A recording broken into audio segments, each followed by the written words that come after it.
Hola Miguel Ángel, buenas tardes. Mira, vamos por partes. Vamos por Ya, partes para ir tratando de graficar un poquito.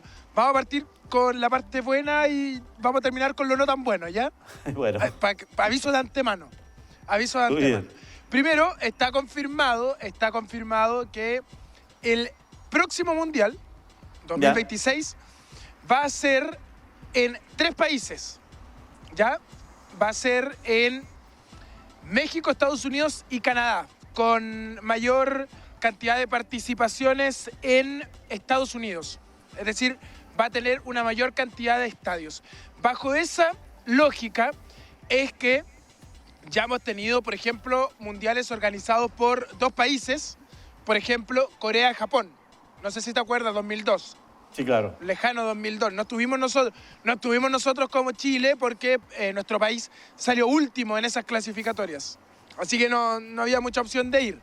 2002 fue en 2 países. Ahora se va a dar este hecho que va a ser en 3 países, como lo va a ser México, Estados Unidos y Canadá.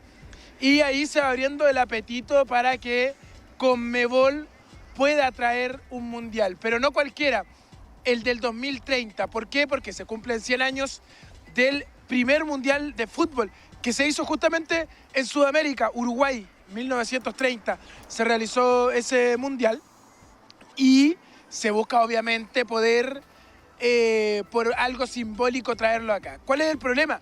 Que en cuanto a capacidad de estadios, es complejo que un país sudamericano, salvo Brasil, pueda hacer un mundial solo. Esa es la primera realidad, el primer activo de realidad. Entonces, se habían juntado en primera instancia Uruguay y Argentina, pero la realidad del país vecino complicaba un poquito el panorama y se sumó un tercer país, Paraguay. Y ahora, hace un tiempo, se suma un cuarto país, que es Chile. Albergaría algunos partidos de fase de grupo y un par de partidos de la segunda fase. El presidente de la NFP, cuando se plantea la opción de que Chile sea una posible sede de esa Copa del Mundo, plantea y nombra a 3 estadios. 3 estadios. El Estadio Nacional, el Monumental y el Ester Roa Rebolledo en la región del Biobío, en Concepción. Collado, como es conocido popularmente ese estadio. Son los 3 estadios que se mencionan. Se mencionan originalmente. Ya, Ahora, antes de ir al caso de Temuco,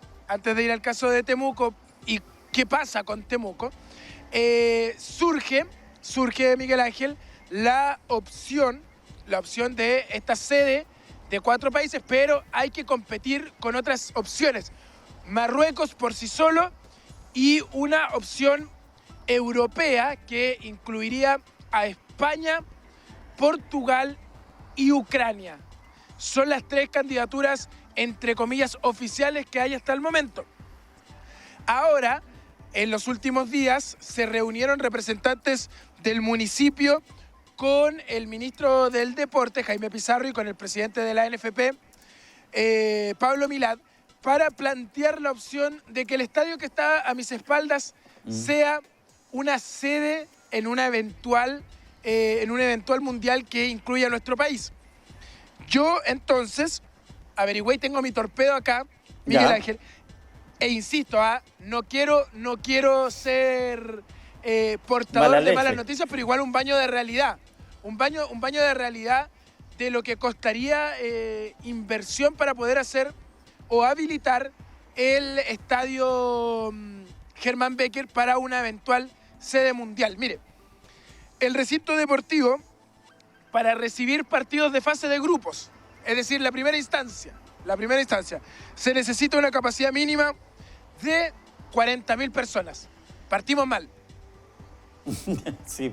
¿Cuánto tenemos ¿O ahí? no? Partimos mal 16.000. porque el estadio tiene 18.000 aproximadamente.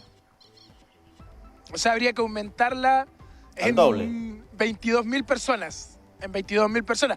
¿Tendría sentido tener un estadio de 40.000 personas en Temuco? Es la otra inquietud. Sí. Oiga, a propósito de eso, ayer vi una fotografía de un equipo que sube a la primera división en Inglaterra y que para entrar a la galería había que entrar por una casa, ¿cierto? Pero el estadio es maravilloso. El estadio es maravilloso.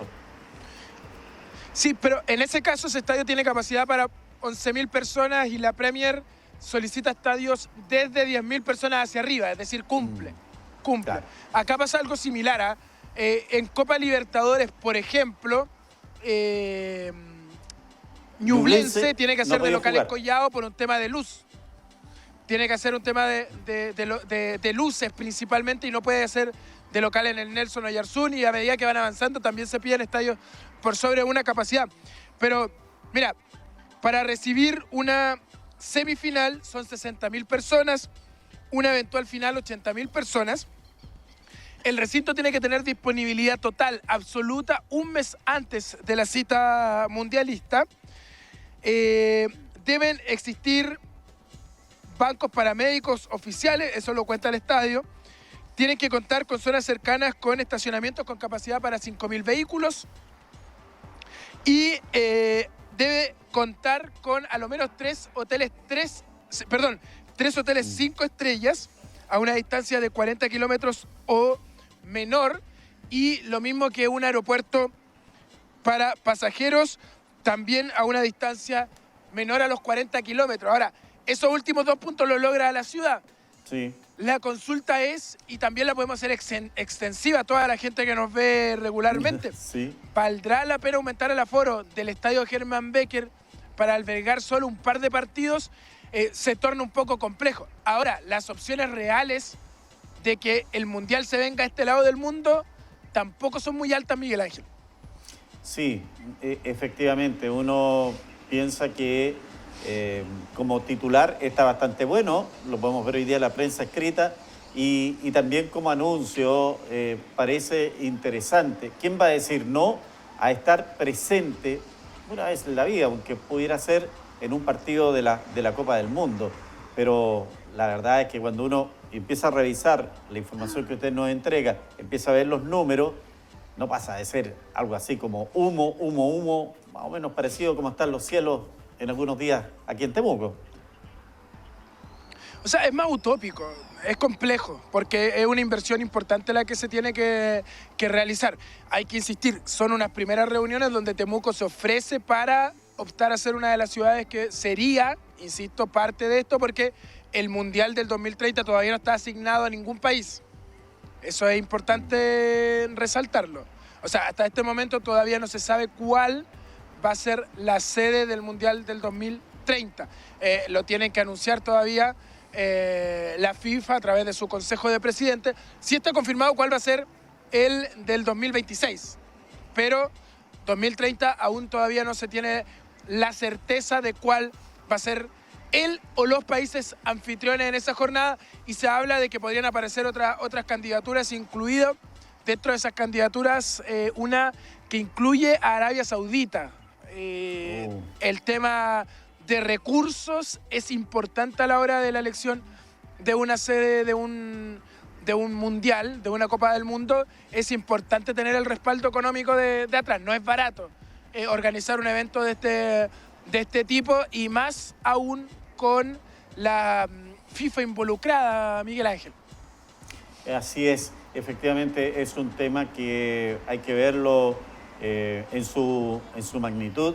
Aquí Cristian Sebastián me dice que más quisiéramos, pero imposible, aparentemente. Habrá que estar mirando cómo se resuelve todo esto, pero tiene que pasar harta agua todavía debajo de los puentes para ver cómo se va a definir todo esto. Si es que, y la verdad es que hacer un mundial con Uruguay tiene todo el peso del mundo.